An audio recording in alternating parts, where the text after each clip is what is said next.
Hey guys, this is Jimmy Hubbard, Revolver's creative director. I'm here today with Philip H. Anselmo from Pantera. We're going to talk about the upcoming live stream he's doing with the Illegals, Vulgar display of Pantera, and a whole bunch of other stuff. How you doing today, Phil? Doing great. How you doing there, James? Doing good. My man. Should probably get into the because the live stream's coming up really soon. Yeah.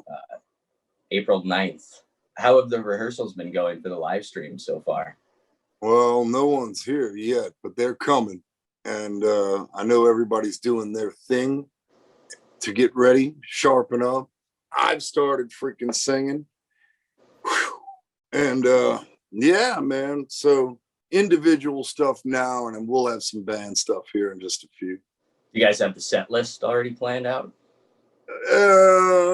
Yes and no. So once all the guys get here, I think there'll be some ideas kicked around, and hopefully do something unique. I want to do something special, so we'll see. Are you guys playing all the songs on Vulgar? Oh, no. We're gonna do a good mix of stuff. Okay. The hardest thing about a Pantera set is that you can't leave out the good stuff. You can't leave out the big songs, man. It's tough, man. It really is. Do you guys have any surprise? I mean, I'm sure you're going to be playing some songs you guys haven't played before, right? I think so. I mean, yeah, maybe one or two. We'll see. I can't say much now, Jim. I know. I also have to ask. So, and I'm curious, because I've got my favorites too that kind of curious to hear. You're gonna dig too deep. I'm not gonna go too deep. I'll try to keep it. I won't go too deep.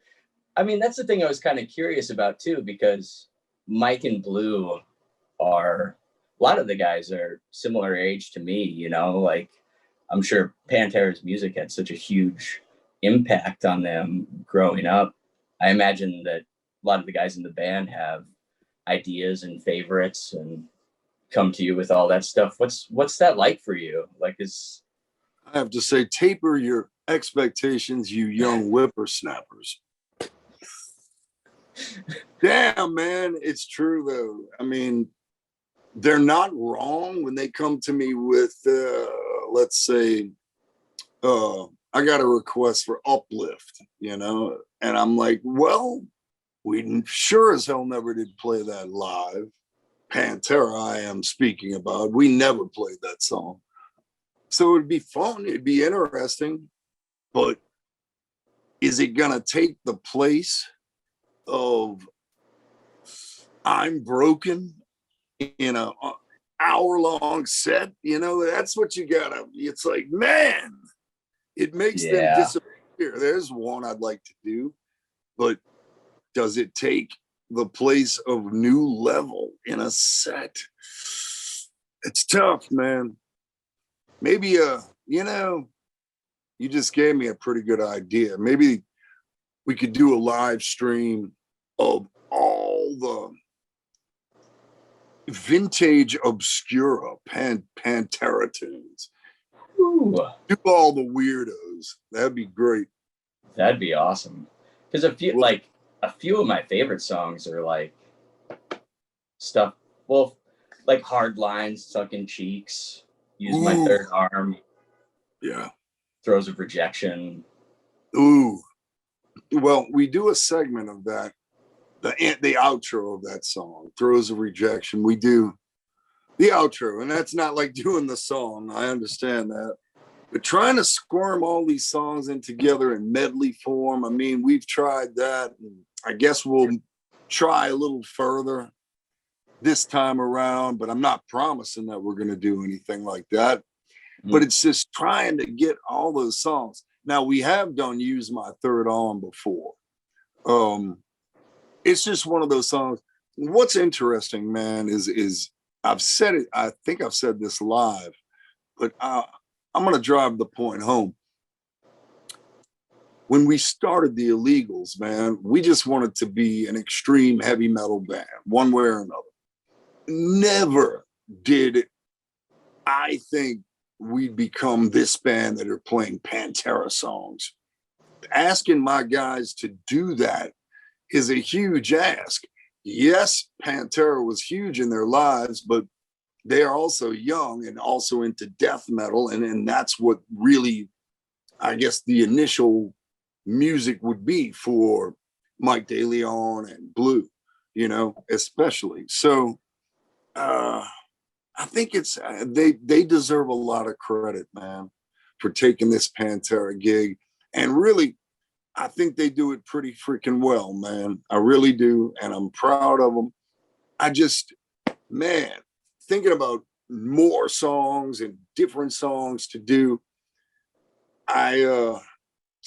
They are, Jim, they are absolutely as ambitious as you would ask them to be.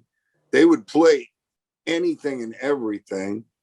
It's just a matter of what song trumps what song as far as Pantera sets go. Like I say, we're going to have to do an absolute vintage obscura and open up the whole set with The Sleep. I love that song. The end of that song is so good. I'd have to listen to it again. It just popped in my head because we never that played riff and that guitar solo. It's great too. The guitar solo is incredible. Extra, like I think it's like 8 measures long. It's a long solo, but man, he tears it up, man. It's a beautiful one. Oh There's yeah, a lot of feeling in that solo. He had that, man. He had the grip on the neck that I've only seen a handful of guitar players have in my whole freaking life. Dimebag had this grip and he could sing with it. The vibrato was natural and bluesy and awesome. And he could do it at you know, just anytime he wanted to. In the middle of a ripping solo, always had that little wiggle in there. Just make it absolutely beautiful and tasteful. Yeah, that's one of the things some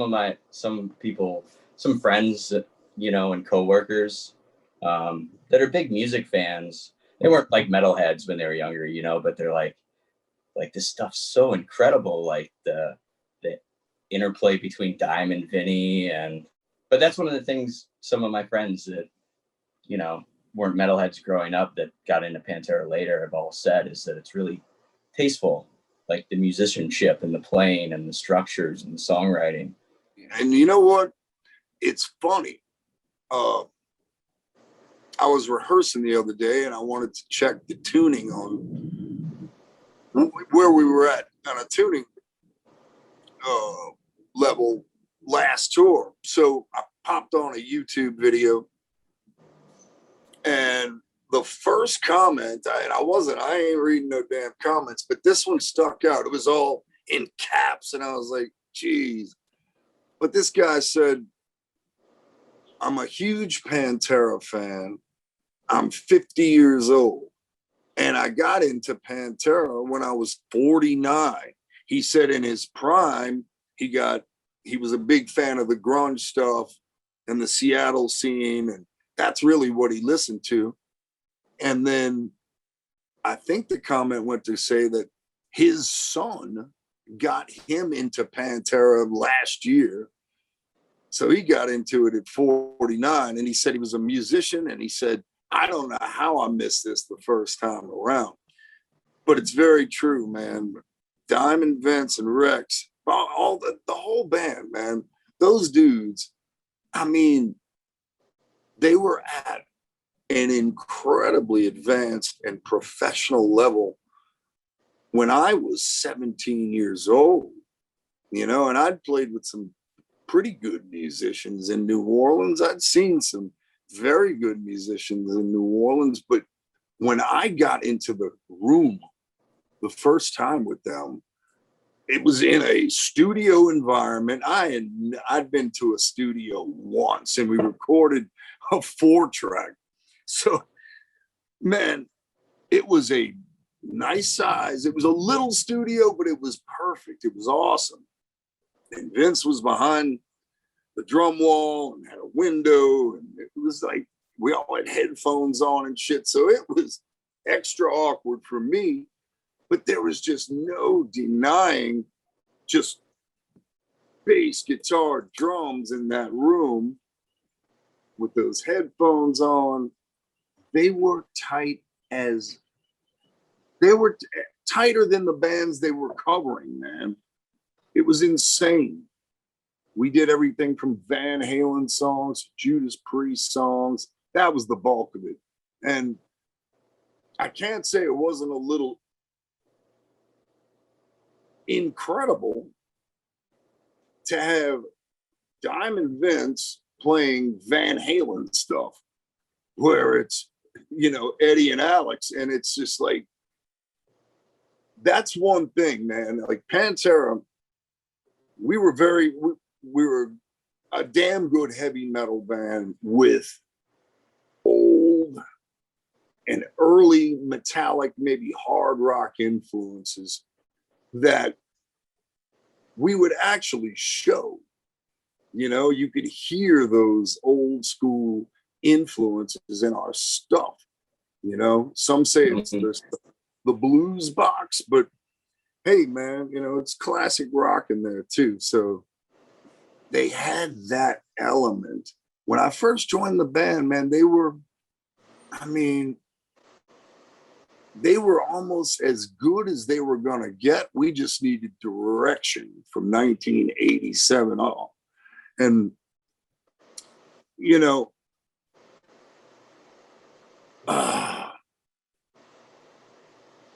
it was a perfect match, man. For us to find each other, it was perfect. It was perfect. Yeah, I'll say. Man. What was it like for you to start playing the songs again with the Illegals guys? Like, it seems like Mike, all the guys in the band have such a reverence for the songs and the history of the band. It just seems like even watching Mike play, he's got kind of these dynamisms when he's playing the songs. Like you could tell he grew up with the stuff. What was it like for you for the first time kind of rehearsing and playing this stuff? What did it feel like? It was difficult, sloppy, and oh man, it was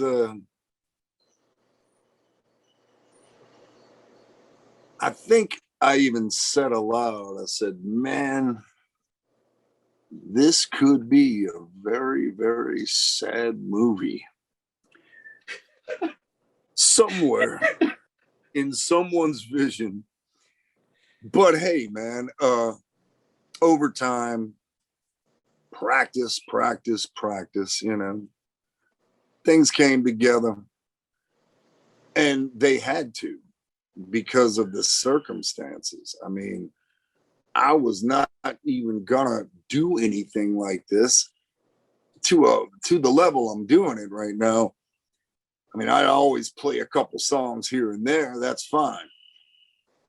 But now, when we started doing this, it was right after Vince passed, man. And there was a few key comments and letters that came to my attention.